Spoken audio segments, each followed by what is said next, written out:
All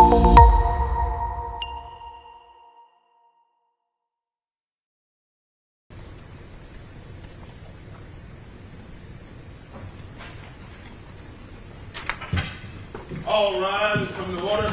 Superior Court is now in session with the Honorable Judge Dustin Hightower presiding. Good morning. Y'all may be seated.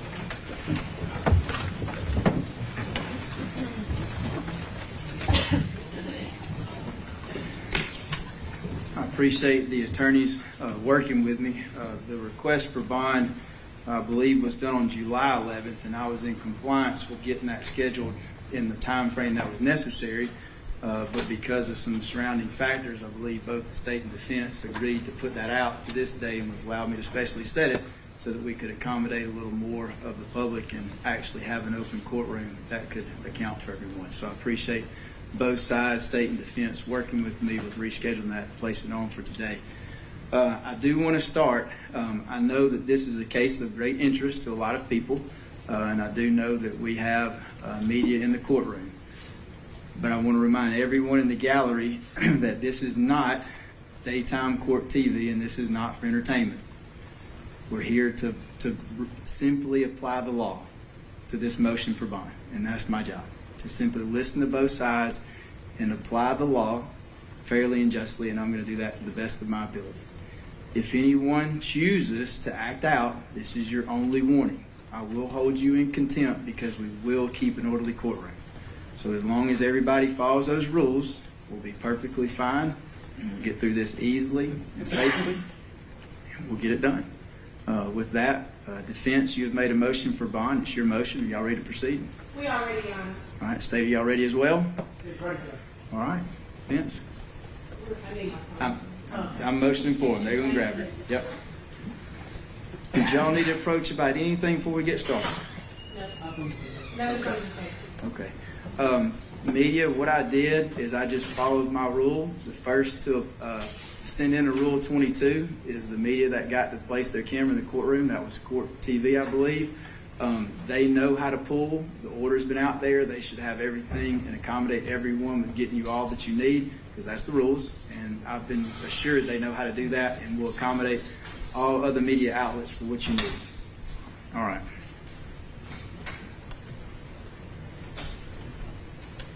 All right. Dustin, you ready? All right, this is State of Georgia versus Sarah Grace Patrick. Again, defense, this is your motion. On your motion for bond, are you ready to proceed? I am, Your Honor. And State, you ready as well?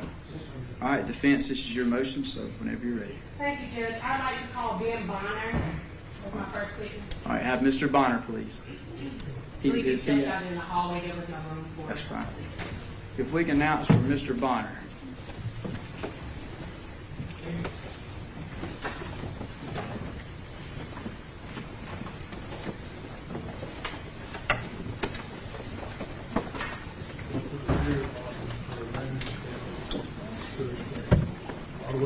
Yes, sir. If you'll come around and come up here, if you'll remain standing and just raise your right hand when you get up here, okay?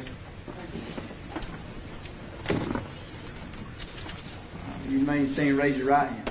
You swear or affirm the statements given before the court today to be the truth, the whole truth, nothing but the truth, so help you God. Yes, sir. All right, you may be seated. If you would, just slide that mic closer to you when you sit down and just speak loudly and clearly into the microphone. Yes, sir. All right, thank you. Good morning, Mr. Bonner. Good morning. Or should I say pastor? Just Ben. Just Ben. All right. Where do you work? I'm lead pastor at Catalyst Church, Carrollton, Georgia. That's here in Carrollton, Georgia? Yes, sir. About how far is it from this location? 113, couple miles. I'm geographically challenged, not my gift, but 2 to 4 miles, Okay. I guess. About how many minutes would you think? From here, it depends on the time of day, 5 to 10. All right, 5 to 10 minutes, so not very far.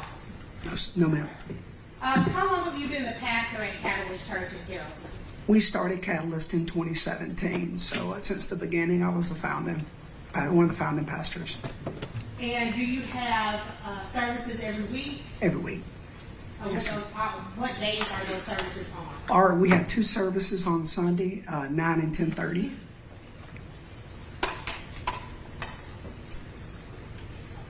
Now, in relation to this case, were you asked to write a letter about Sarah's character? Yes, I was asked to write a letter. Well, I honestly offered anything I could do to help any of the family. I want to be a support. May I approach her? Yes, ma'am. I'm showing you what's been marked as defense bond exhibit 2. Do you recognize it? Yes, I actually brought a copy, so in case I need to read it. Is that your letter? Yes, ma'am. Has anything been altered or deleted from it? No. Okay. Defense seeks to tender defense bond exhibit 2. Any objection from the state? No objection. All right, it'll be admitted. Thank you. Thank you. Now, Pastor, would you read that letter that you prepared? Yes. To Honorable Judge, my name is Ben Bonner, and I serve as lead pastor at Catalyst Church in Carrollton, Georgia. I'm writing on behalf of Sarah Grace Patrick, a young woman who's been a part of our church family for about a year now. Sarah Grace first came to Catalyst around a year ago. From the beginning, she was eager to grow in her faith and get involved. She made a personal decision to be baptized not long after attending, and has stayed consistently connected to the church ever since. She didn't just show up on Sundays. She came during the week as well, asked questions, served, invited others, including her boyfriend at the time, and clearly found a place where she felt at home. Throughout the past year, and even through the challenges of this year, she has continued to attend services regularly. She and her family often travel over an hour just to be with us. I've spoken and prayed with Sarah Grace many times throughout this season. Her commitment to staying grounded in her faith and connected to a healthy community has remained steady. She's even called from jail multiple times so I could pray with her. Her father has also become an active part of the church. He was baptized recently, and he still comes to services faithfully. It's a privilege to walk with their family during such a difficult time, and we love and care for them deeply. If it's possible and the court sees fit to grant Sarah Grace bond, we would gladly continue to walk alongside her as a church.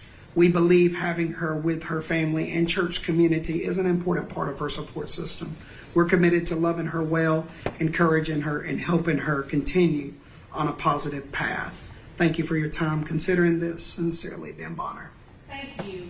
Pastor, are there other members of your church or congregation here in the courtroom with us, or are you in the hallway? They're in the hallway. I brought a few staff, and then there's some other church families spread out that were connected to Kristen James, Sarah Grace, all the family, which they brought to the church. Okay. Now, you said that Sarah and her family came back in August of last year. Is that correct? Yes, ma'am. When they came, were they just attending, or were they further engaged in activities at the church? No, they the entire family, James, Kristen, Sarah Grace, they jumped right in.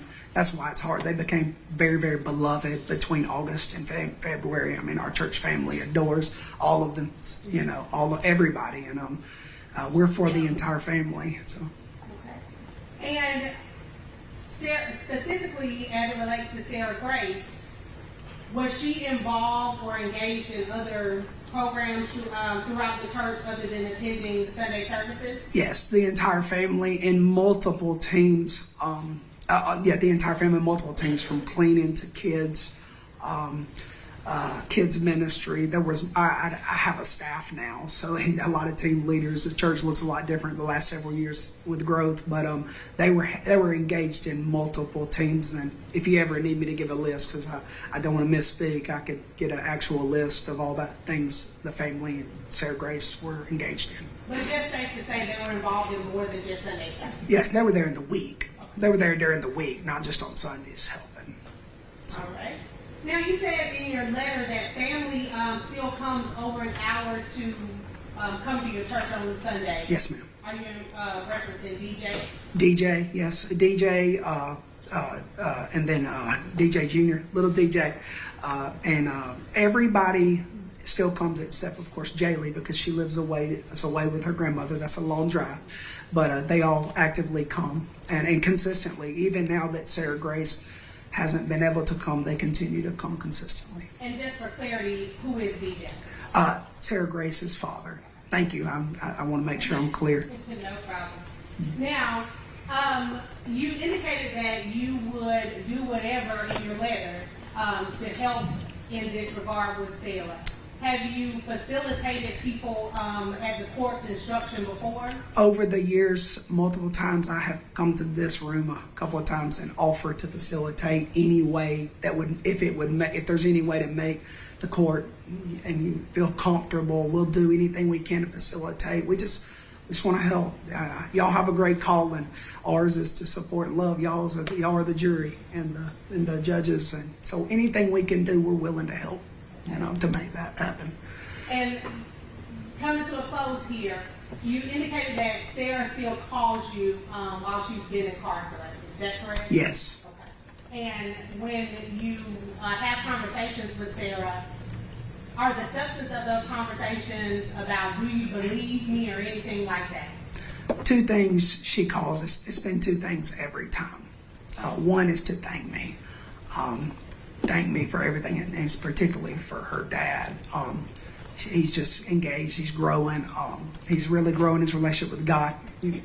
I can never make sense of tragedies like this. It's terrible what everybody's been through, but watching Beauty for Ashes and seeing DJ love the Lord and engage in his faith is beautiful. So she'll call me first.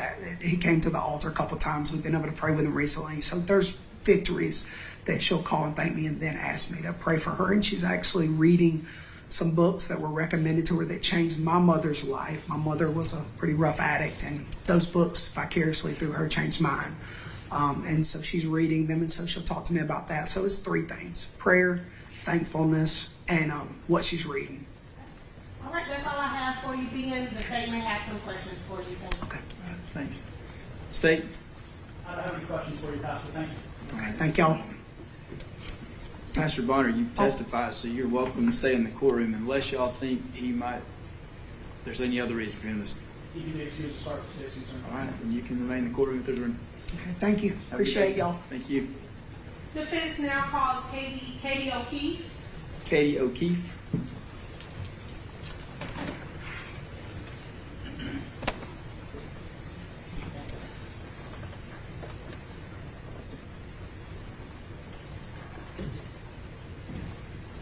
Ma'am, if you'll come up, just remain standing, raise your right hand once you're for me. All right, you'll raise your right hand. You swear affirm the statements given before the court today the truth, the whole truth, and nothing but the truth, so help you God. Yes, sir. All right, thank you. Maybe Sid, if you would, just speak loudly and clearly into the microphone. Yes, okay? sir. Thank you. All right. Is it okay if I call you Katie? Yeah, I prefer it. Okay. All right, Katie. How do you know Sarah Grace? Can we, you need that spelling? Okay. My name's actually Caitlin. Could you state your name? My name's Spell it, Caitlin please. O'Keefe, Kaitlin, O''Keefe.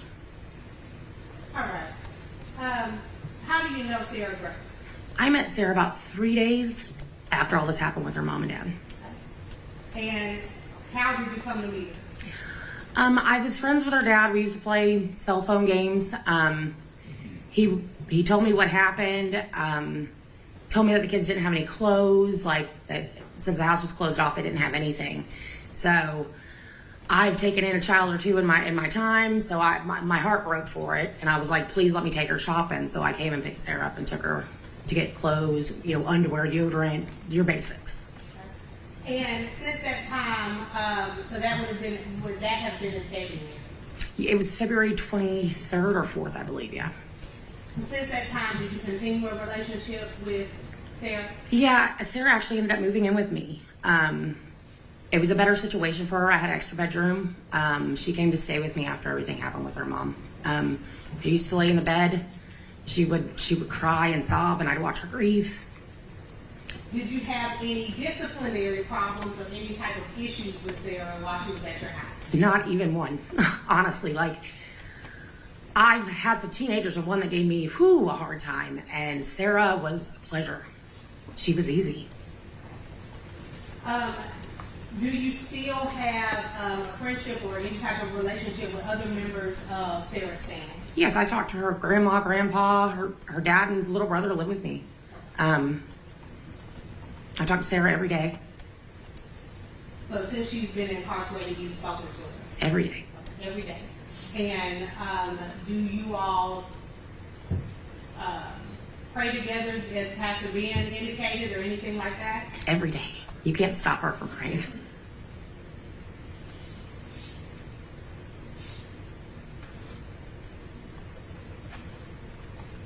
Now, are you aware if at any time during her stay with you, did she have a driver's license? No, she had her permit, and we would go practice driving. She wasn't ready to get the license yet. She was not ready. Safer for all of us. Yeah. Okay. And does she have access to her own personal vehicle that you know of? No.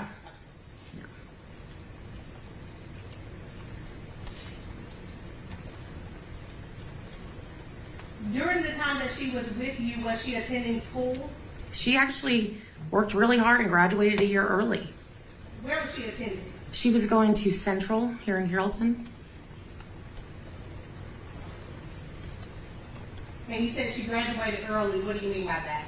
And she worked hard. She was on track to graduate early before all this happened. But I mean, even after this happened, like, there were some rough times. But when we found like a peaceful moment, I'd be like, let's get your schoolwork done. Let's make your mom proud by showing her you finished this. You know, and that was a big goal for Sarah. And do you know how old Sarah is? She's 17. Did you know, or during the time that she was with you, did she have a job? She did. She worked down the street at a local restaurant. And do you know if there were any problems that you are aware of at the restaurant? No, they loved her. They still love her. They ask about her all the time when I go up there.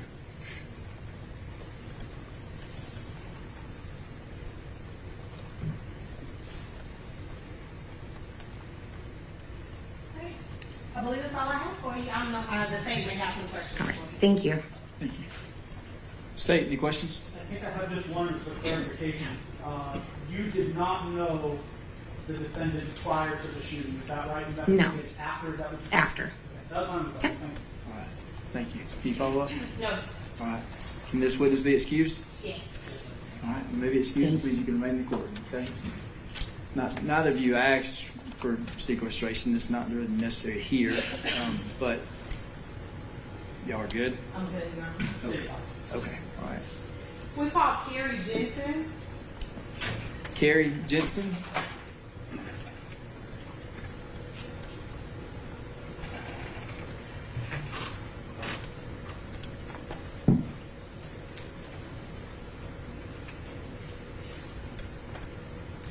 All right, Ms. Jensen, same as the others. If you'll raise your right hand.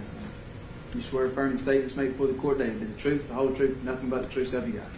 All right, if you'll be seated, speak loudly and clearly, and let's just start off by stating your name and spelling it for us so the court reporter can get that down. Carrie Jensen,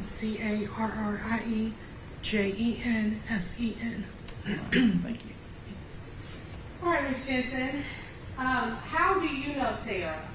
I met Sarah when she was in 7th grade. Her and my daughter became best friends, and I became really good friends with her father and stepmother at the time. Okay. And so you've known her since 7th grade. How old is that? 13, 12. Okay. And during that time, have you known Sarah Grace to cause you any problems or get into any mischief with your daughter or anything like that? Not at all. I mean, they'd fight over boys. But no, she's been an angel. Just typical teenager stuff. Typical teenager stuff. Now, during the course of this case, were you asked to, or did you offer to write a letter in support of Sarah? I sure did.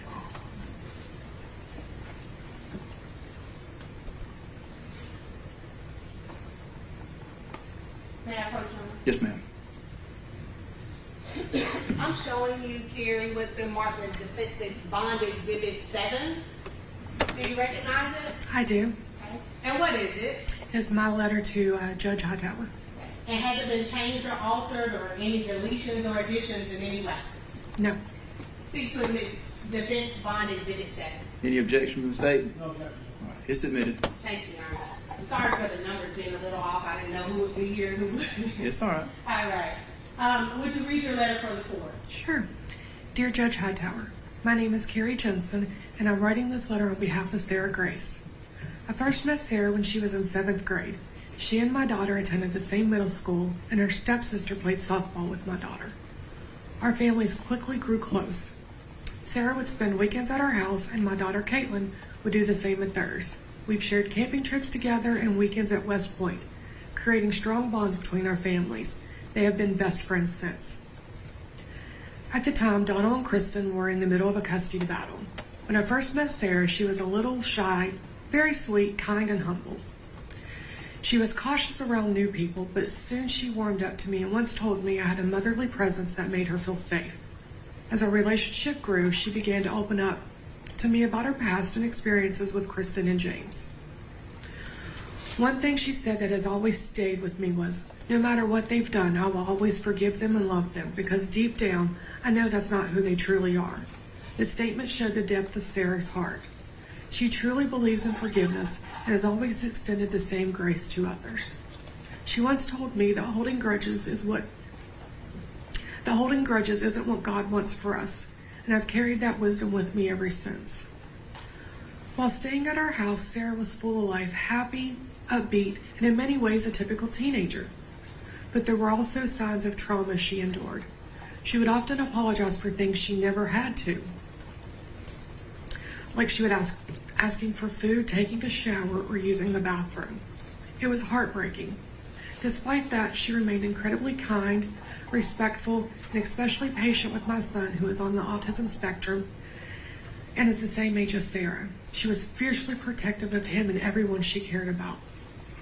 Sarah has a huge heart. She is loving, protective, and deeply rooted in her faith. She has always expressed a strong, She has always expressed a strong desire to work in radiology field and has never been afraid of hard work. Hurting someone simply isn't in her nature or character. Over the years, I have held her through moments of deep pain and tears, and through it all, her love to her family, especially her siblings, Jaylee and Donnie, has remained unwavering. She would never do anything to harm them. She wants only to protect them. I respectfully ask that you consider granting Sarah Grace bond. She is not a threat to anyone. She is deeply loved and supported by my family, by me, and her own family. I truly believe she deserves a chance to be home, surrounded by those who care about her. Thank you for your time and consideration. Thank you. Now, you indicated that she deserves to be home, in your opinion. Yes, ma'am. And would you agree, or you can disagree with me, that you would be a part of her village if she were home? Absolutely. And what would that entail? Whatever she needed. If she needed a place to stay, she can stay at our house. She needed rides. Me, my daughter, or my husband would be more than glad to take her anywhere she needed. Whatever she needed is at her disposal with us. Thank you, Ms. Jensen. That's all I have, and if you'll hand that letter to the judge. Thank you. Thank you. Yes, And ma'am. the state may have some questions. Yes, ma'am. State, any questions? A handful, Joe. Okay. Nice to meet you. Nice to meet you. My name is Michael Parrish. I'm representing the state in this case. You said that your daughter and the defendant went to school together, is that right? Yes, they did. What school was that? They went to East Coweta Middle. Now, were you aware that at some point the defendant attended an alternative school? Yes. Okay, and what's that alternative school? How does that function? Do you know? I'm really not familiar with that. I'm so sorry. Okay, is that related to disciplinary issues as far as you understand? Not that I'm aware of, no. You said you would be part of her village and that she could actually stay with you. If need be. Do you live here in Carrollton? No, I live in Wadowee, Alabama. Wadowee, Alabama? Yeah. So,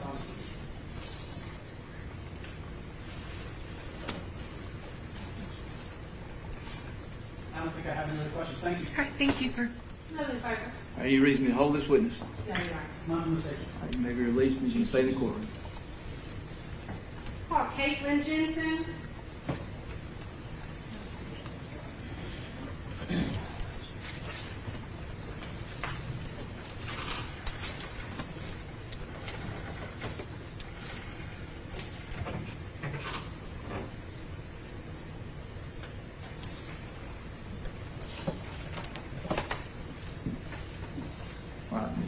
Come on up. There you go. Raise your right hand for me. You swear affirm the statements made before the court today to be the truth, the whole truth, and nothing but the truth, so help you God. All right. Now, you might speak up just a little bit. I know you're nervous. That's a big crowd and it's intimidating. Okay, we might be able to hear you. So when you sit down, speak clearly in that microphone. And look, you're here as a witness, so there's nothing to be afraid of. All right, so take your time, take a deep breath. I'm not going to let anybody get too bad on you. All right? Okay. So grab a seat right there, and let's try it out with your name. All right, go say your name loudly and clearly, and then spell it for my court reporter. My name is Caitlin Jensen, CAITLYNJENSEN.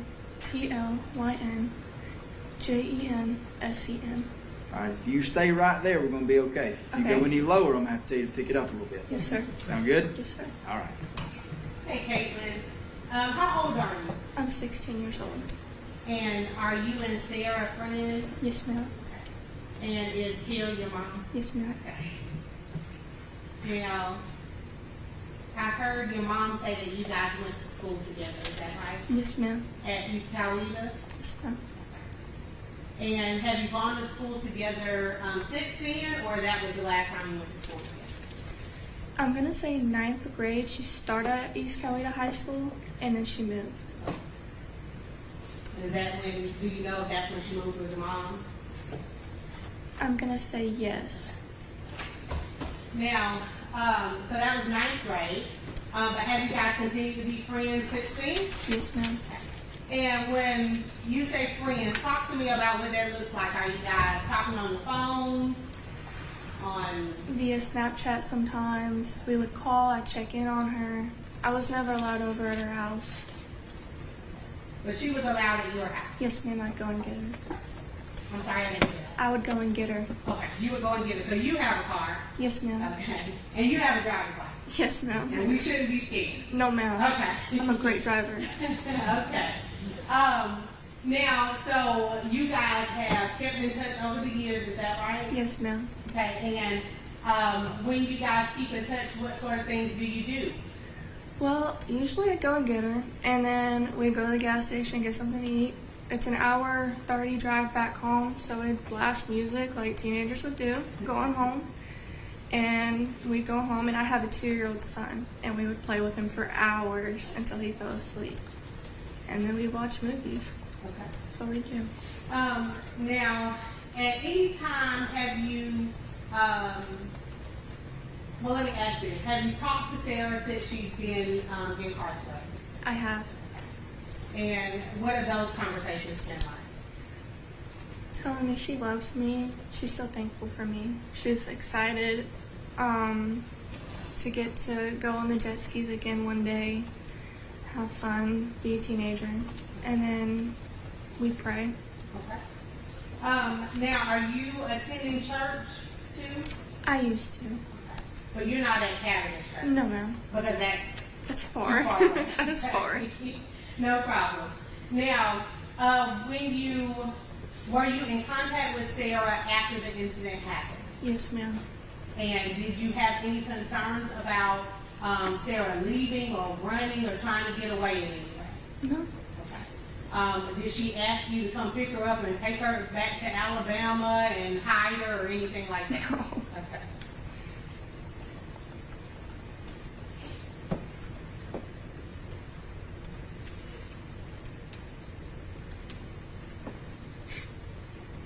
I think that's all I have for you, Caitlin. Thank you. State, any questions? I think I may just have one, Judge. When was the last time that the defendant was in Alabama at your house? I really don't remember the date.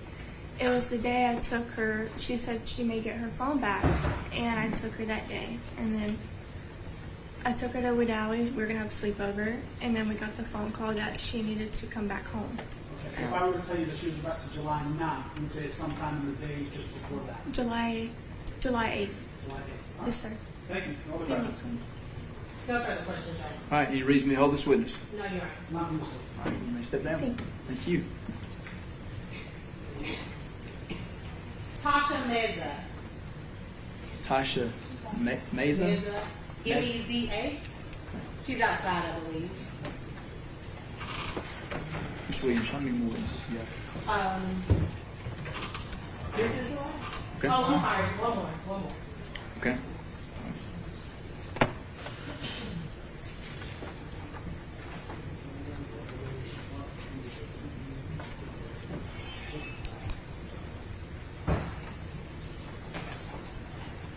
You're going to come up here and you'll walk around that area here and then come up and I'll give you some direction once you're up here.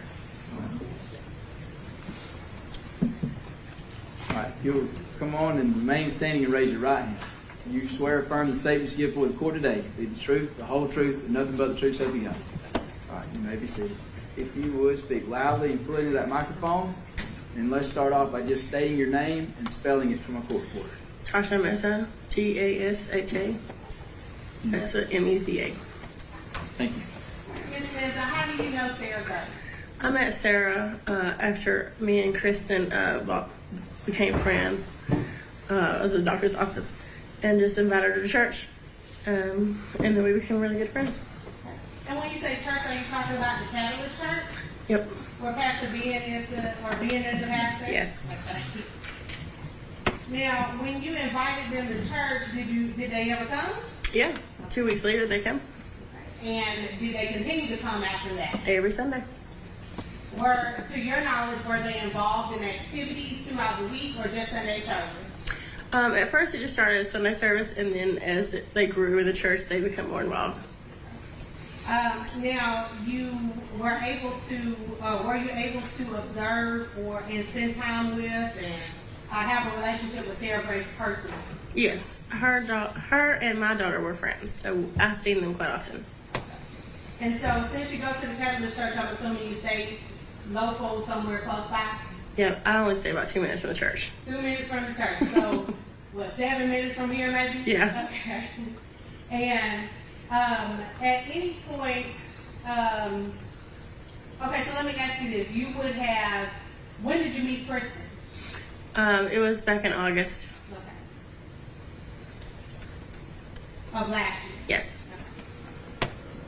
And when you met her during that time, how often would you say that you had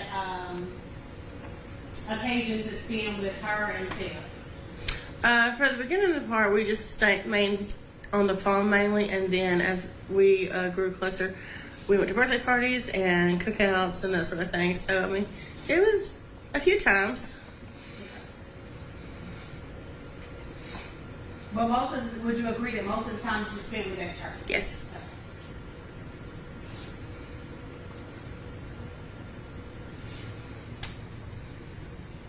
Now, did you hear Pastor Ben testify? A little bit. Okay, a little bit. He indicated that he and the church would be willing to facilitate Sarah in any way if Judge Hightower were to give her a bond. Are you do you share that sentiment? I agree. And would you be willing to be a part of Sarah's village to help facilitate her here in Carrollton in some way? I've already been a part of it, so I'm not going to stop now. Okay. That's all I have. Thank you. Thank you.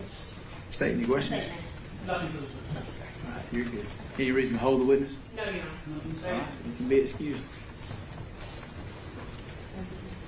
My last witness is Ms. Shavina Rogers.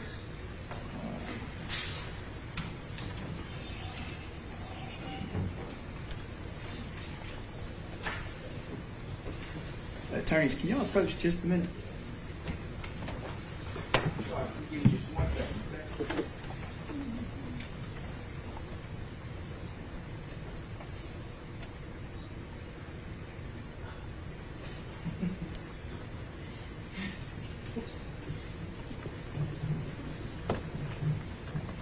You're good. Come on up. Just had to ask a question. If you would raise your right hand for me. You swear or affirm the statements given before the court today, the truth, the whole truth, and nothing but the truth, so help you God. All right, you may be seated. And if you would, same as the others, once you're seated, just state your name and spell it from a court reporter, please. My name is Shavina Rogers, spelled Shaveena. Last name Rogers, Rogers. Thank you. All right, Ms. Rogers, how are you employed? I'm employed by the state of Georgia at the Georgia Public Defender Council. And what's your job title? I'm a criminal defense investigator. And are you a criminal defense investigator for me in my office? Yes, I am. Okay. And have you been working on this case at my direction? Yes, ma'am. Now, do you recall me asking you to run a GCIC on Sarah Grace Patrick? Yes. And would you briefly explain what a GCIC is? GCIC is a Georgia Criminal Investigation Center, and is ran by the GBI, the Georgia Bureau Crime System. And what I do is for each client, I run their CCH, client or witnesses of each case. I run their CCH, and that's their computerized criminal history. Okay. And did you do that for this case? I did. Oh, may I approach your hand? Yes, ma'am. I am showing you what's been marked as defendant's bond exhibit 1. Do you recognize it? I do. Okay, what is it? It's Sarah Grace Patrick's criminal history record. Okay, and is that the criminal history record that you ran for me? Yes, ma'am. And is that the report that you received once you put it into the computer? Yes. Has it been changed or altered in any way? No, ma'am. Seek to admit defense bond exhibit 1. Any objection from the state? No objection. All right, it'll be admitted. Now, when you ran that GCIC or criminal history on Sarah Grace Patrick, was there any return? Just one. Okay, and what was that return? What we are here for today, the same case number. Okay, and would that indicate to you that she had not been arrested in the state of Georgia for anything else? No prior criminal history. Now, in the course of also investigating this case, have you talked to witnesses? I'm sorry, not witnesses. People who wanted to stand in support of Sarah. I have. And were you sent emails of letters about their support? Several of them, yes, ma'am.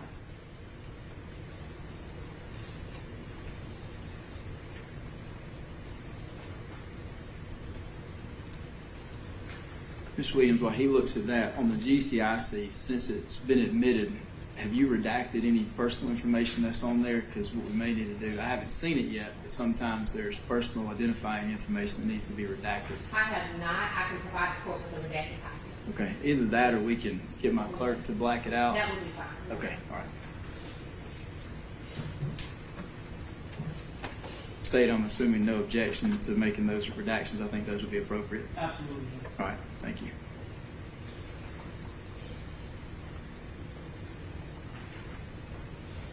No objection. May I approach? Yes, ma'am.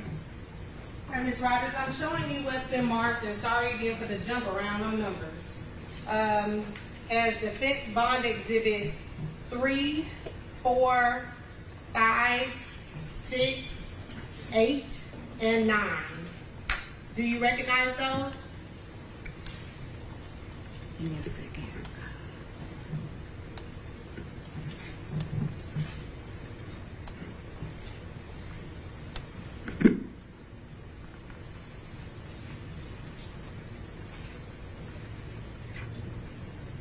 I do. And what are they? These are character witnesses letters that were sent for Sarah Patrick. And did you receive those in your email? I did. Your state issued email address? Yes, ma'am. And have they been changed and altered in any way since you received them in that form? No, ma'am. As a matter of fact, did you run those copies for me? I did. For today? Yes. Okay. Seek to admit defense bond exhibits 3, 4, 5, 6, 8, and 9. Any objection from the state? That's correct. All right, they'll be admitted. Now, with those letters, I don't know if the court prefers if Ms. Rogers were to read them or if the court could read them at your leisure. I'll read them. Okay. I can do All right, that. you'll hand those to. In the GCIC. Thank you. Now, during the course of me asking you to do some investigation on this case, were you able to determine if Sarah Grace was working before she was arrested? She was working at Subway. Okay. Was that Subway in Carrollton, Georgia? Yes. And were you able to speak to her supervisor? I was put on hold. They seemed very busy. I had to call multiple times for someone to even answer the phone. At any point, did you get a letter from her supervisor? Yes. And was that letter one of those letters that we just entered into evidence? Yes, ma'am. And was that letter in support of Sarah Grace? Yes. Now, the GCIC that you ran, and double back into that, did it indicate that Sarah Grace had a driver's license? No.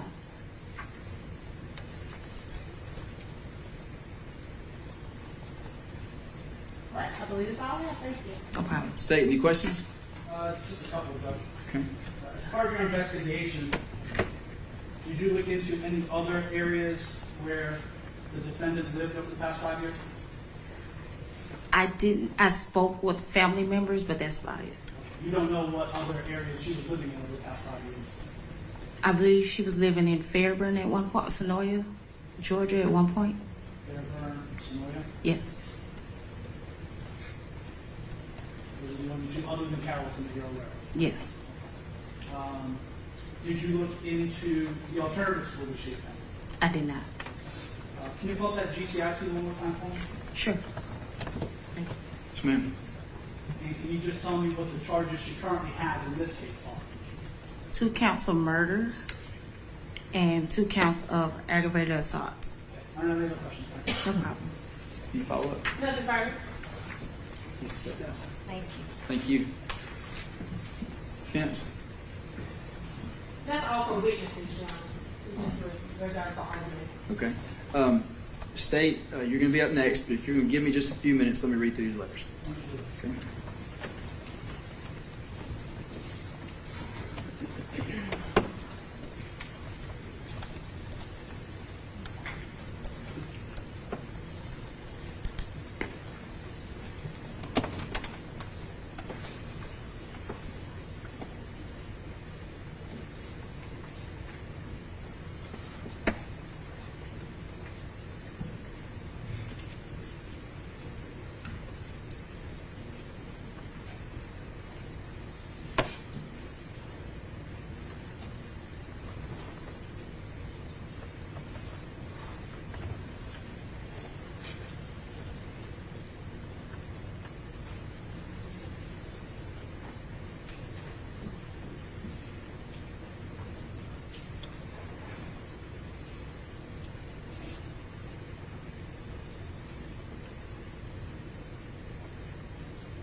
All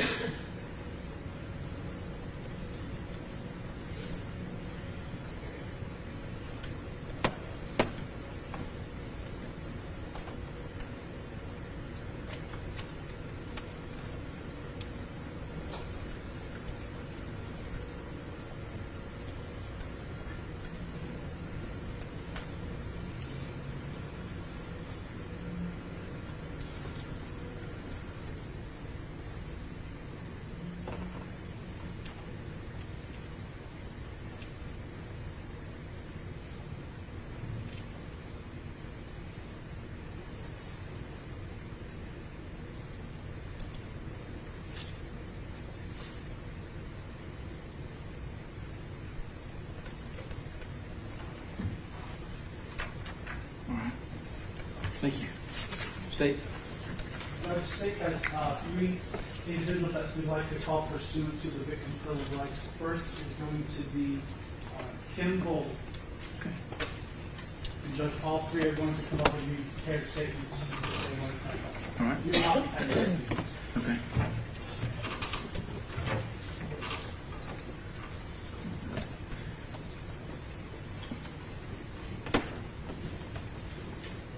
You raise your right hand for me.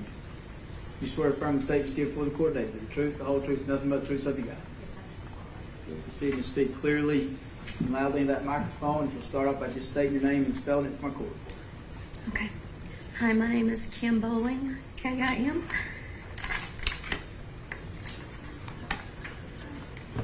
No. Let me tell you. It's the same as that young girl that was stuck. You take your time. Right? We're not in a rush this morning. So take a deep breath and take your time.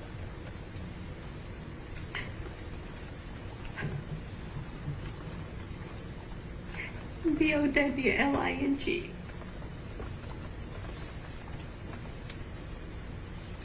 Ms. Bowman, Yes. can you go ahead and tell us how you related to this case?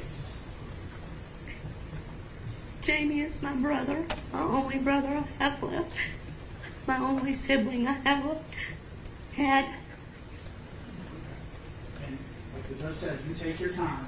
What do you think the judge needs to know about what's going on with you and your family? I have something to read. Your Honor, my name is Kim Bowling, and I'm Jamie's sister. I want to thank you for giving me the opportunity to speak today. Since this tragic day, my brother Jamie and his wife Kristen were taken from us, I have become their voice as they no longer have one. I would like to share how this brutal tragedy has affected me. I not only lost my brother, but also my sister-in-law in the most horrific way imaginable. Every night I lay awake, unable to sleep, haunted by the thought of what my brother Jamie and Kristen might have experienced in those final moments. With the possibility that they were awake when the defendant entered their room with a gun, and I imagine their terror in their final breaths.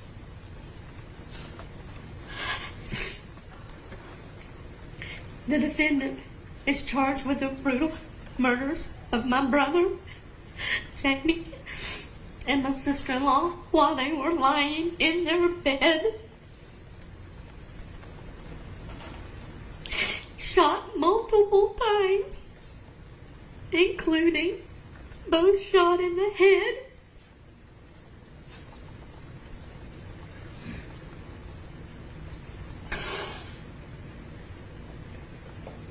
Excuse me one second.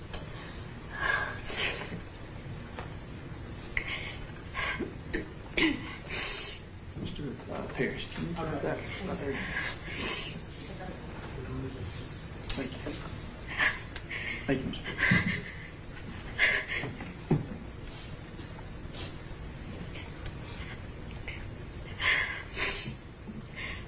5-year-old niece was then woke up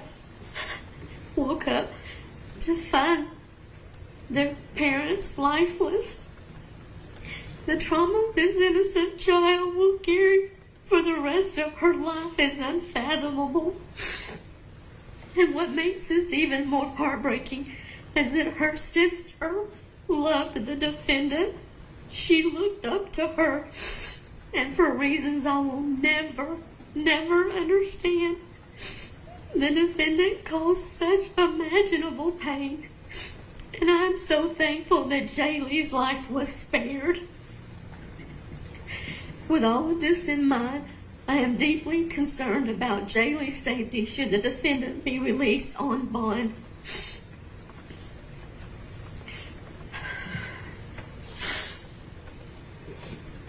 Jamie and Kristen had turned their lives around. They were actively involved in church, had found happiness, and were living a great life. They did not deserve what happened to them. I ask you, please consider the following factors when deciding whether to grant a bond. My first concern is flight risk. The defendant has financial resources provided by the immediate family, which would enable her to flee. Her family maintains that she is innocent, and given her manipulative behavior, I believe she may attempt to flee. Second concern is witness intimidation. The defendant has shown a pattern of intimidation towards family members and others with knowledge of the crime. I fear that if she's released, she will continue this behavior to silence anyone who could testify against her. My third concern is evidence. The brutality of these murders is not in dispute. My family and I have seen the death certificates, and although we are not aware of exactly how many shots were fired, we do know that there were multiple gunshots to both Jamie and Kristen. Personal safety. If the defendant can kill her own parents in such a violent manner, I fear for my own safety and the safety of my family and friends. The possibility that she could harm us is terrifying, and I urge you to consider this in your decision. I believe in our support, and I support our justice system and the hard work of Carroll County Sheriff's Office and investigators. And most importantly, I'm a Christian who believes in Jesus Christ. My prayer is that justice will be served for Jamie and Kristen, and their bond will be denied for the defendant, as she has shown that she is capable of extreme violence and manipulation. Thank you again for giving me the opportunity to speak and share my concerns. Thank you, Your Honor. Nothing else for this witness? No questions. Any reason me to hold this witness? No. Nothing. Thank you. You may step down.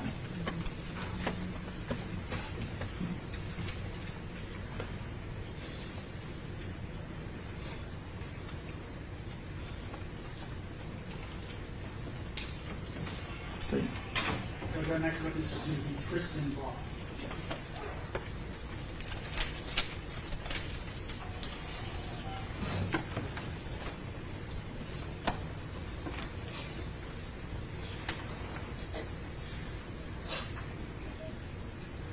Mr. Brock, you'll raise your right hand. You swear affirm the statements you give before this court today, with the truth, the whole truth, and nothing but the truth, so help you God. You'll be seated and speak loudly and clearly in that microphone. Let's start with your name and then spell it for me, okay? Yes, sir. My name is Tristan Brock, TRYSTENBROCK. Mr. Brock, how are you related to this case? I am James's oldest son. And what do you think the judge needs to hear? Yes, sir, I put together a statement for you. Good afternoon, Your Honor. My name is Tristan Brock. I am James's oldest son. First, I wanted to thank you for allowing me the opportunity to speak today. I am here to share with the court how my life has been affected by this heinous crime. Your Honor, it feels like I'm living in a nightmare. I'm depressed. I struggle to sleep. I can't even walk through my own living room without seeing his urn and be reminded of everything all over again. I miss my father deeply. I wish I could see him again. I wish he could have met his grandson. And above all, I wish I could just hear his voice one more time. But instead now, what I have is an urn that represents memories we made and the countless memories that will never be. As a little boy, I believed my dad was the strongest Superman, that no matter what happened, he would always be there. But that belief, that dream, is now a shattered illusion. And instead of healing, I find myself reliving the shock, pain, and confusion every single day. I haven't even been able to begin to grieve. Before you make your decision regarding bond, I respectfully ask that you consider several critical factors. First and foremost, I believe the defendant poses a serious flight risk. Her family has significant financial resources and a wide support network, both of which could easily be used to help her evade law enforcement if she were released. These are not speculative concerns. They are grounded in the reality of her background and the means available to her. Additionally, based on her past behavior and what I know of her personally, I do not believe she has the integrity or accountability required to face the consequences of her actions. She has shown a willingness to avoid responsibility, and in my opinion, she would absolutely attempt to flee rather than stand trial if given the opportunity. In addition to the risk of flight, I am deeply concerned for the safety of my family. The gruesome and violent details of this case have shown me that the defendant has a disturbing lack of regard for human life. If someone is capable of what happened here, then I cannot ignore the real possibility that she could pose a threat to those of us left behind, especially if she were released on bond. This case has already caused immense pain and trauma to my family. The thought of the defendant walking free, even temporarily, only adds to our fear, anxiety, and inability to begin healing. In closing, I just want to say that this loss has left a permanent void in my life and in the lives of everyone who loved my father. He was more than a victim of a terrible crime. He was my father, a husband, a man trying to grow, to change, to build a better life. His death has caused unimaginable pain, and the emotional weight of this tragedy is something I carry with me every single day. All I ask is that the court considers this deep impact that this has had on our family and the ongoing fear, grief, and trauma we continue to live with. I speak today not out of anger, but out of heartbreak, hoping that justice will honor the life my father lived and the future he was fighting for. I urge the court to take all this in account when determining bond, and to prioritize the safety of the community and the integrity of these proceedings. Thank you for giving me the chance to be heard. I don't have any other questions for you. No questions. All right. Any reason me to hold this witness? Yeah. Nothing else. Let me step down. Thank you. Judge State has one more witness. And that will be Kelly Brown. Kelly Brown. And they'll be reading a statement on behalf of the 12-year-old son of James Brock. His name is Jaden Brock, J-A-Y-E-D-N. Okay. Thank you. Come on up, Ms. Brown. If you'll remain standing, raise your right hand. You swear or affirm the statements made before the court today be the truth, the whole truth, and nothing but the truth, so help you God. All right. You may be seated. If you would, speak loudly and clearly into the microphone. Let's start with your name and spelling, please. My name is Kelly Brown, Kellie-Brown. Your Honor, I'm speaking this morning on behalf of the 12-year-old son of Jamie Brock. He is not able to emotionally speak in front of people. He is here in the courtroom today. And so I'm just going to read you what he wrote, okay? My name is Jaden Brock, and I am 12 years old. I wanted to talk today because my dad and stepmom was shot and killed. I miss him every day. My dad was my hero and the person I looked up to the most. We did everything together. He He helped me with school, and he always made me laugh, and we joked around a lot. Since he died, everything has changed. I feel sad and confused. It's hard to sleep, it's hard to focus, and it's even hard to smile sometimes. I still wait to hear his voice or see him walk through the door, but I know that will never happen again. What makes me more sad is I trusted Sarah and I loved her like a sister. Why would she do this to me? And why would she hurt everyone like this? I don't understand why someone would do this, but I know it is not right. My dad and Kristen didn't deserve this. No one does. And I don't think someone who could do something like this should be allowed to go free right now. I wouldn't feel safe, and I would be so scared. Please think about what my family is going through. I hope you make a decision that protects us and remembers who my dad was. A good man, a loving dad who didn't deserve to die. Thank you for listening to me. And that's his statement. Thank you. I don't have any other questions.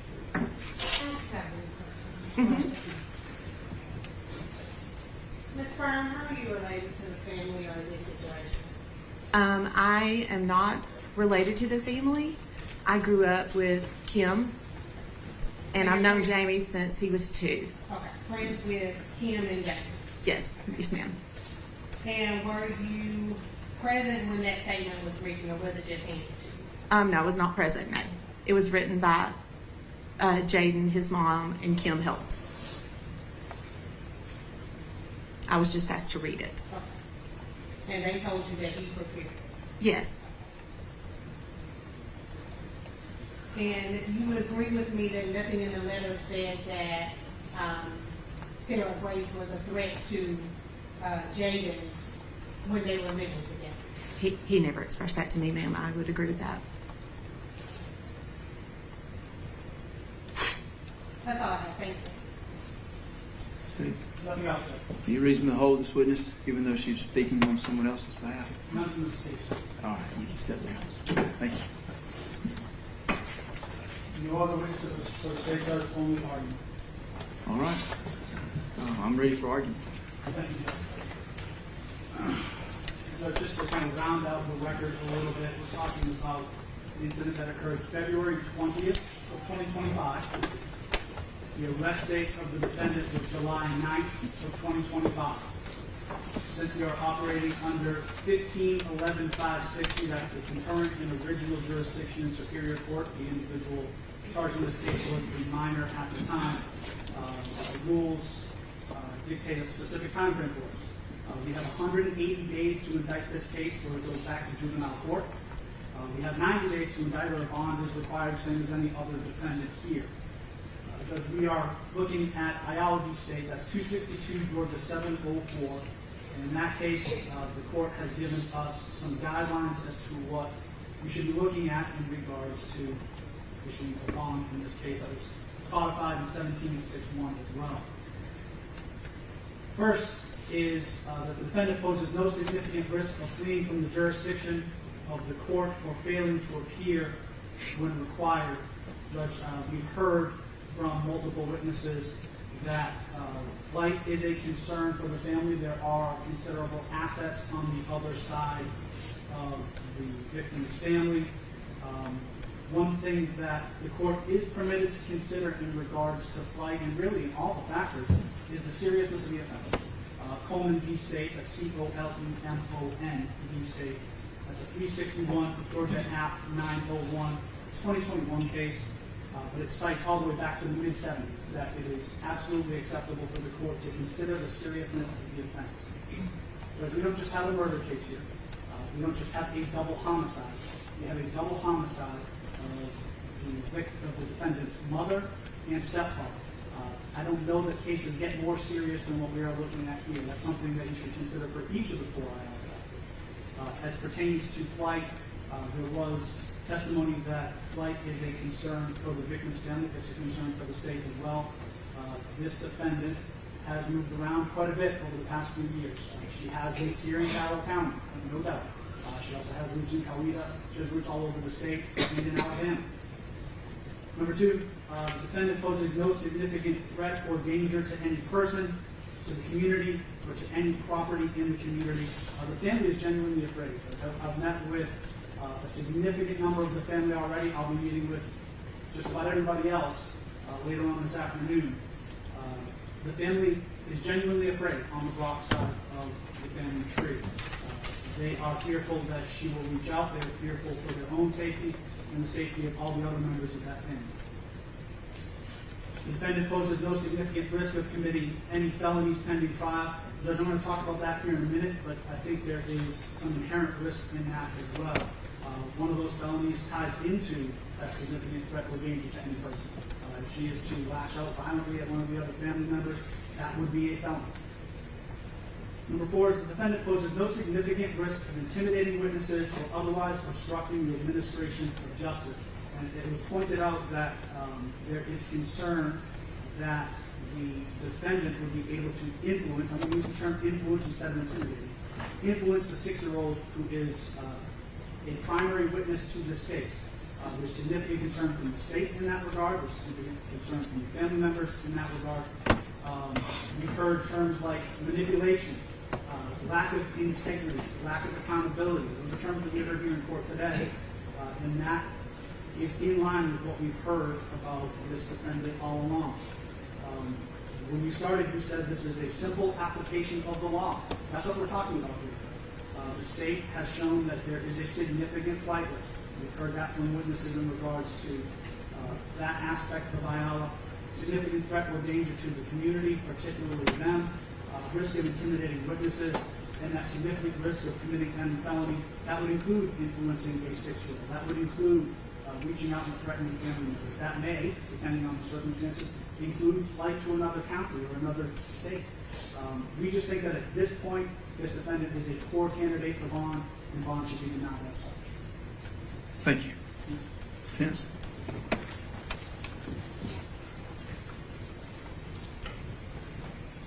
Thank you, Judge. I will respond in turn to the state's argument and then go into what it is that we have specifically for Sarah Grace.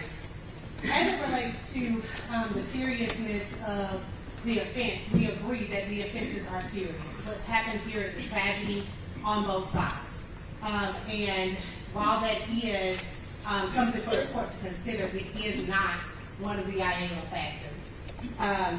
We understand that the state has brought the Brock family here to voice their concerns. But what is particularly alarming to me is that they have not considered the Nolan side of the family, which would have been Kristen's family.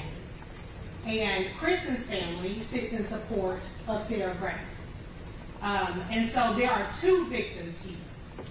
While there are victims on the Brock side of the family who voice their concerns for their safety, there are victims of family members who are on the Nolan side of the family who have not voiced that same concern. As a matter of fact, they're here in support of her and willing to have her live with them. The grandfather, who is Kristen's father, Sarah Grace's father, Sarah Grace can live with them. Multiple people have said that Sarah Grace was invited into their home and they're not even family. So they're willing to have her be a part of their household. With that being said, as far as the influence or threat of influence, as the state puts it, of the 6-year-old sibling of Sarah Grace, there are means for the court to avoid that contact. If the child, I don't even know that the child is 6. I think the child may still be 5 and have not yet turned 6. But I don't know this, but there's not a cell phone for a 5-year-old or a 6-year-old.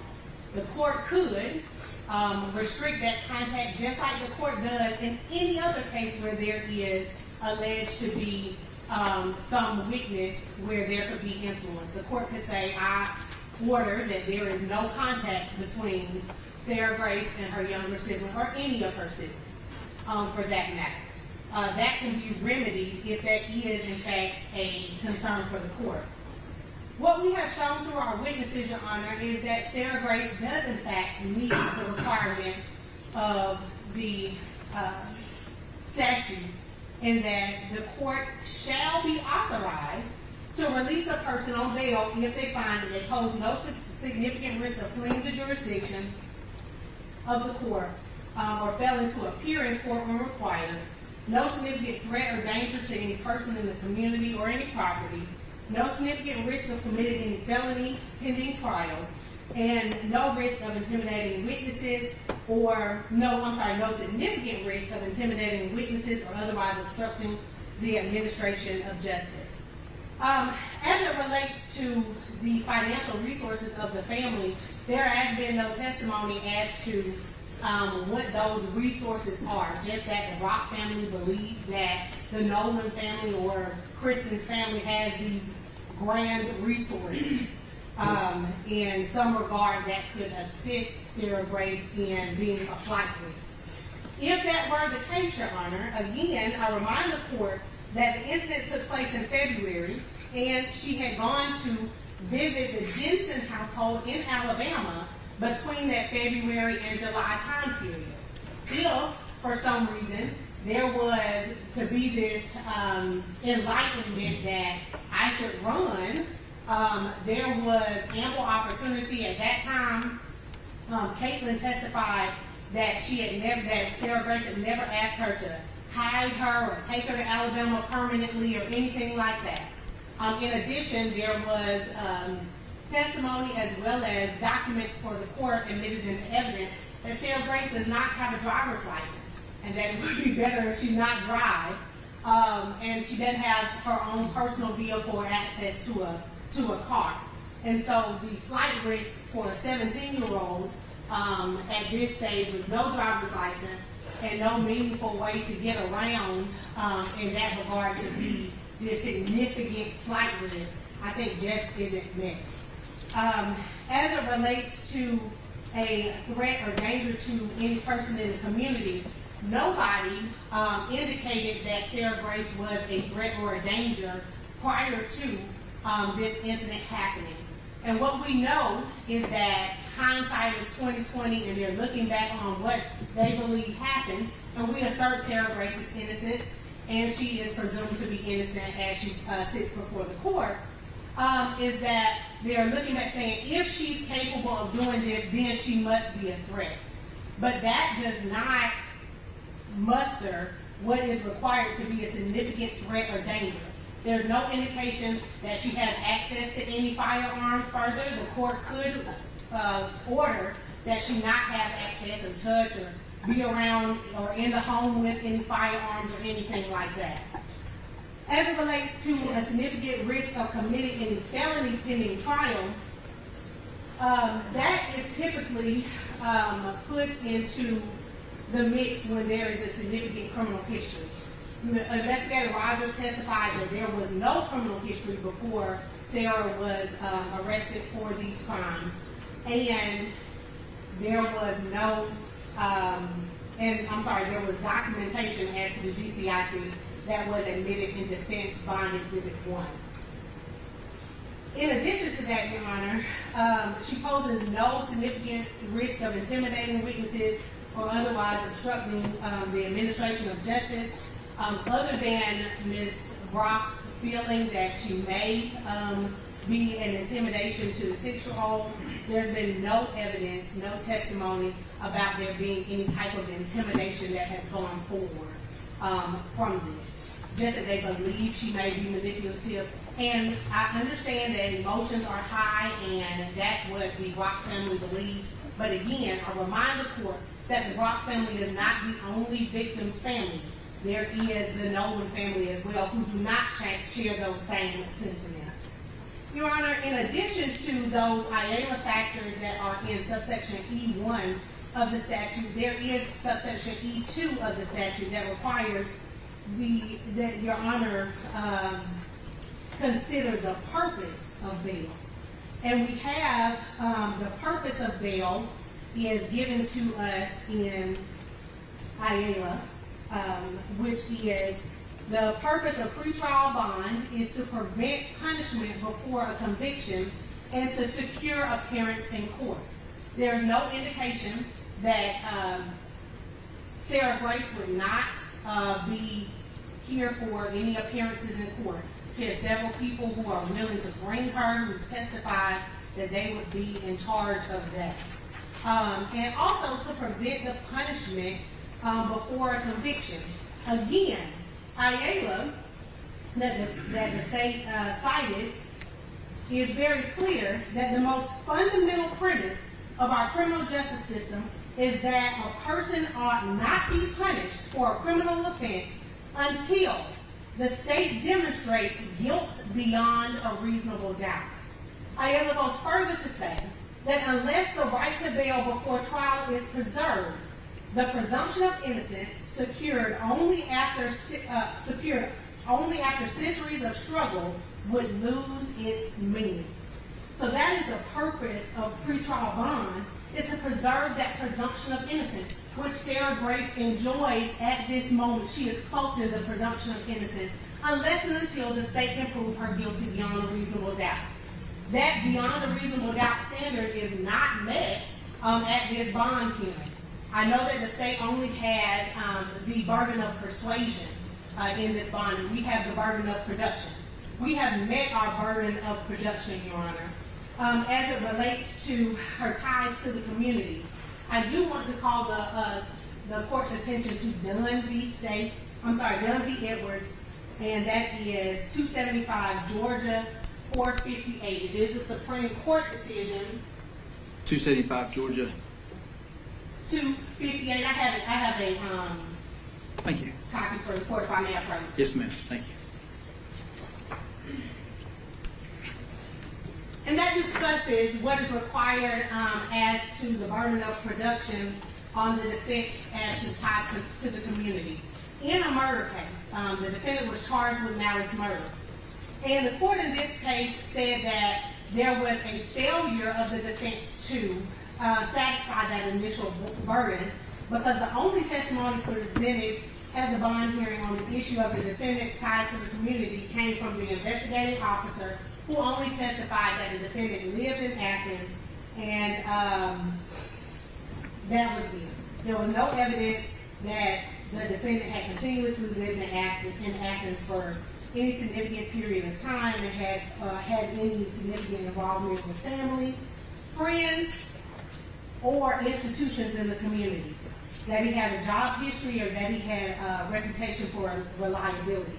Here, the defense has presented those things. So we present Dunn in juxtaposition or in a distinguishing way, and that we have produced several witnesses, 6 to be exact, as well as 8 letters of support showing her ties to community through family, friends, also institutions in the community. We have the Catalyst Church, the pastor of that church, coming to speak on behalf of Sarah Grace, saying that they would be willing in any way to facilitate her being able to get bond, whether that meant staying there, facilitating somewhere for her to stay. Ties to the community for a juvenile is a bit tricky, for lack of a better term. A juvenile has to go where their parents make them go. And I think that is, if there is a concern about Sarah Grace moving around, there being middle school in East Coweta, and then her from 9th grade on going to Central High School, which would be a 4-year period here in Carrollton, that concern should be tempered with her being a juvenile at the time and her having to move wherever parents would have her to be. So that is the demonstration of ties to the community. Any risk to the community, I point the court's attention to Creekmore v. State, and I provided the court as well as the state copy. And that's 327 Georgia Act 368. It's a Georgia Court of Appeals case where they talk about, they do an interlocutory review of denial of pretrial bond for this client, and that there was not testimony regarding their ties to the community, and that there were multiple convictions of that defendant for driving under the influence, and then there was proper evidence of 3 previous convictions for the same thing. I present that in distinction and in juxtaposition to what we have here with Sarah Grace, is that she has absolutely no criminal history and is therefore not a risk to the community and not a risk to reoffend. Again, what has happened here is in fact a tragedy, and we are sorry for what has happened, but we assert and lean upon the presumption of innocence that is required by our justice system. In this case, bond denial is not proper, Your Honor. We have met the IALA factors. We have met our burden of production through both testimonial and admitted evidence. And I also want to relate to the court that the court not only has whether or not there's a bond amount set for bond, but the court also has other tools in its toolbox and can impose conditions or a combination of conditions in order to make sure that Sarah Grace is not a flight risk or a risk to the community or anything like that. The court can impose conditions such as no social media or phone or phone privileges, ankle monitor, house arrest. The court has all of those tools in its toolbox to ensure that her presence is secured, and also that if she's on house arrest or has a curfew or ankle monitor, that she's not somewhere she can be. Technology is a beautiful thing, and what we have now is a GPS system that can tell you exactly where a person is at all times. And so through the courts that can be ordered, and there can be those conditions placed on the bond. In addition to that, Your Honor, because of her age, Ms. Patrick is being held in solitary confinement at the jail because the Sheriff's Department is concerned about putting her into general population. Courts have struggled with whether prolonged stays in solitary is constitutional or violative of the 8th Amendment, especially in young people. So I just want to present that for the court's consideration as well. Again, I ask this court to protect the presumption of innocence. Based on everything that's been presented here today in court, not just the seriousness of offenses, not just this arbitrary concern that all of a sudden now people may be in danger, looking in hindsight, but based on real witnesses and testimony and presented documentation, that Sarah Grace Patrick is a candidate for bond.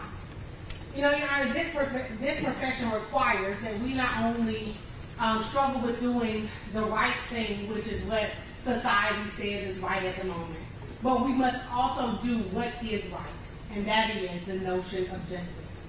And the just thing, and what is right in this case, will be granting Sarah Grace Patrick pretrial release. Thank you, Ms. Williams. Anything else from the state? Just very briefly, Judge, to point out a couple just factual issues that I want to be clear for on the record.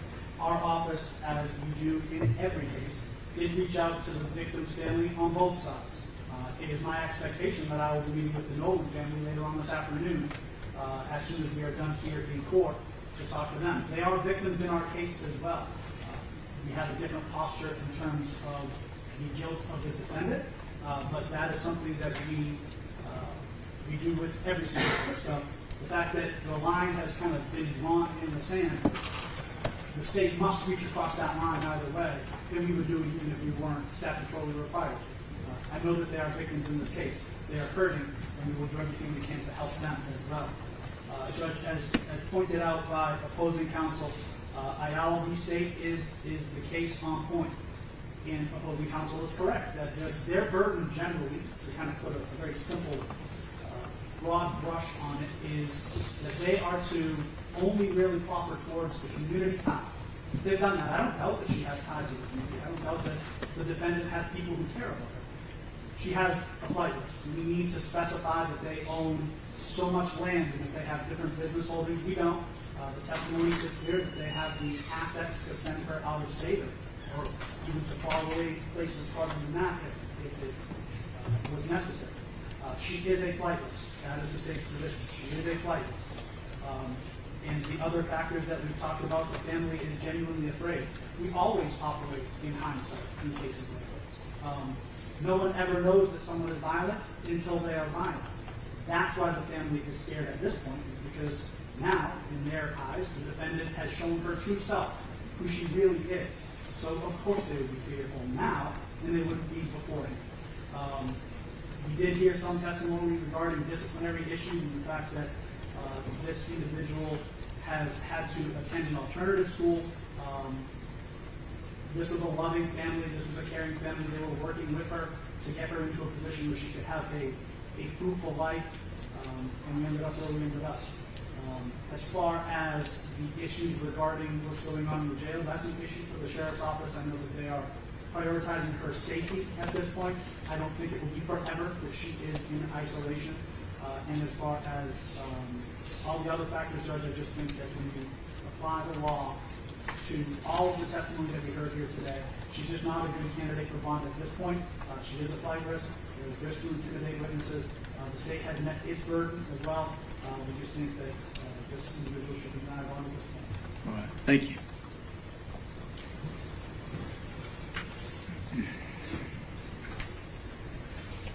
All right, while I consider this, I do want to say, Ms. Williams, right? Yes, Your Honor. You've not been in front of me before, and Mr. Parrish, I believe this is one of your times performing in front of me as well. I commend both of you for being professional, and I look forward to working through this case with both of you. Thank you.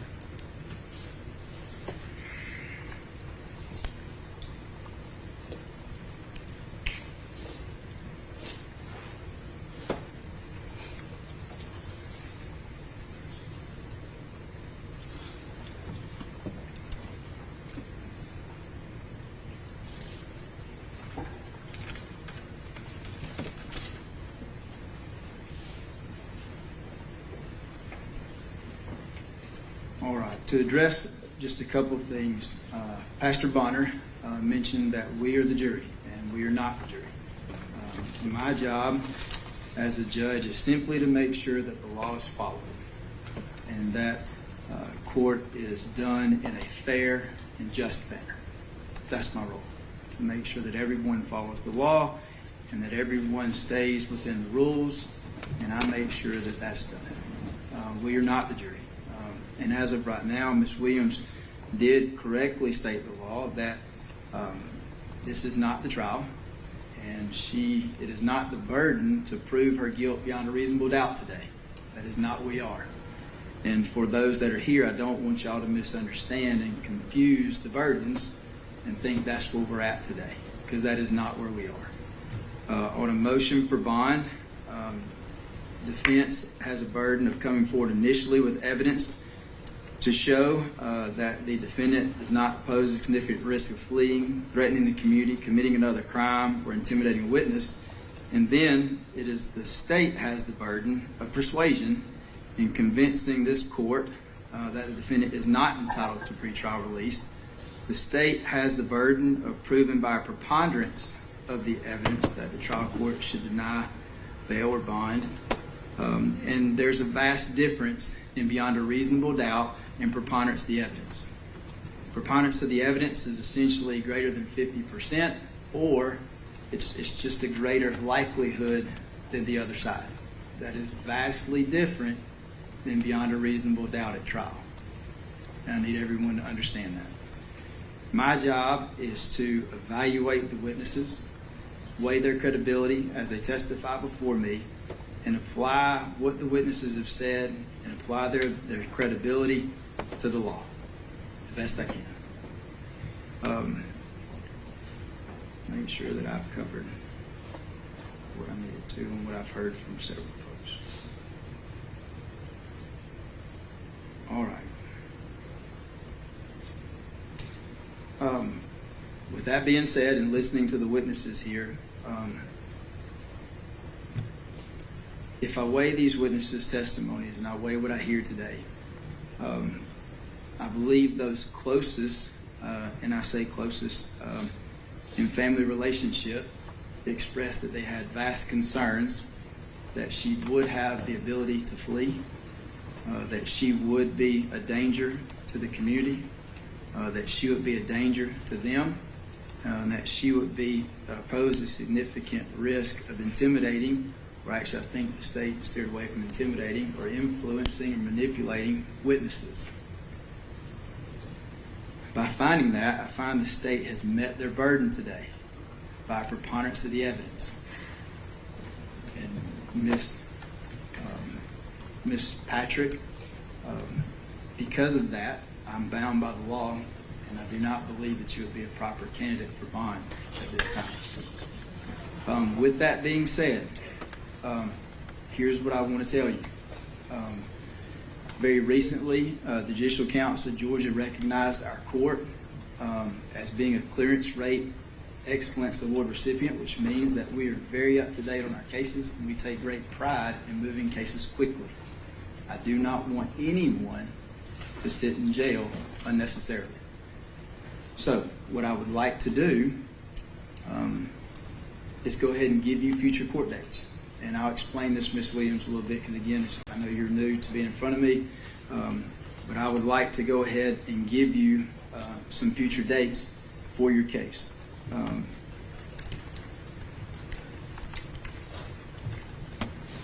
Obviously, your case has to be indicted first. All right, that's the first process. Do we know when this case will go in front of the grand jury? I'll be presenting it to the grand jury this afternoon. All right. If the grand jury chooses to indict you, right, that would be to true bill the case. That means the case goes forward.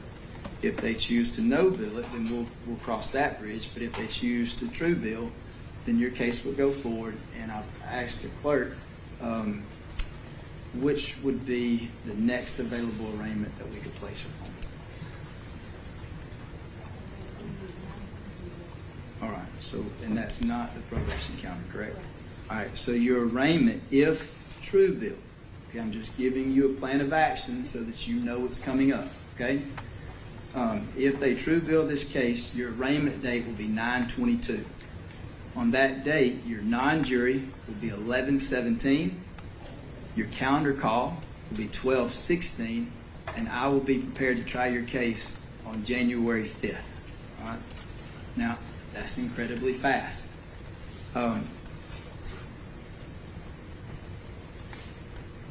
State and defense.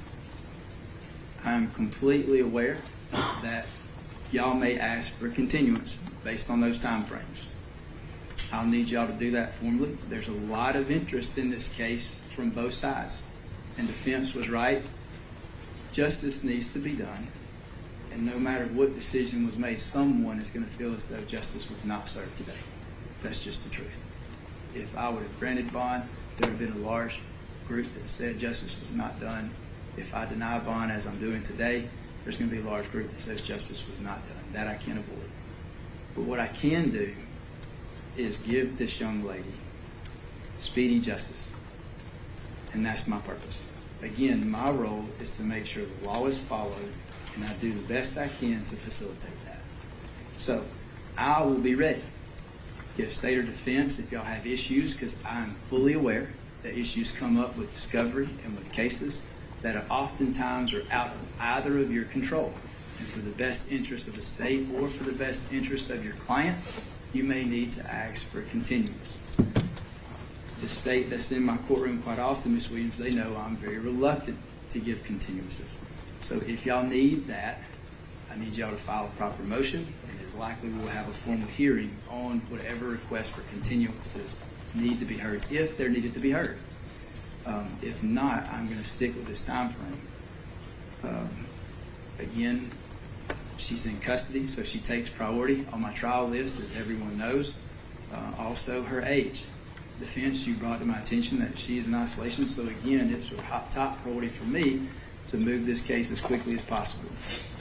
I would say that I would ask the sheriff office to do the best they can to acclimate her with folks, but I know that our sheriff is going to do their very best. And I can't direct them on safety, and their top priority is her safety. The same as mine is to make sure that justice is done to the best of my ability. Hers is to keep her safe. And so we'll do that. So those are the dates. Any questions, Ms. Williams or the state, about those dates? None from the state. Ms. Williams? Not a question, but more so on the statement. I did file my entry in reciprocal discovery on July 11th, and I have not received any discovery. If the state would turn over that discovery as soon as possible, I'll be ready when getting it done. Okay. It's my understanding that this office in particular has an open file policy, so I'm assuming that they're going to probably have available to you whatever they have now very quickly. And they know my practice of moving quickly, so I think they'll try to accommodate that as well. Anything else, Ms. Williams? No, Your Honor. Anything else from the state? Nothing from the state. All right, that'll be the order of the court. Everybody has their dates. We have a plan of attack moving forward. Hope everyone has a good day.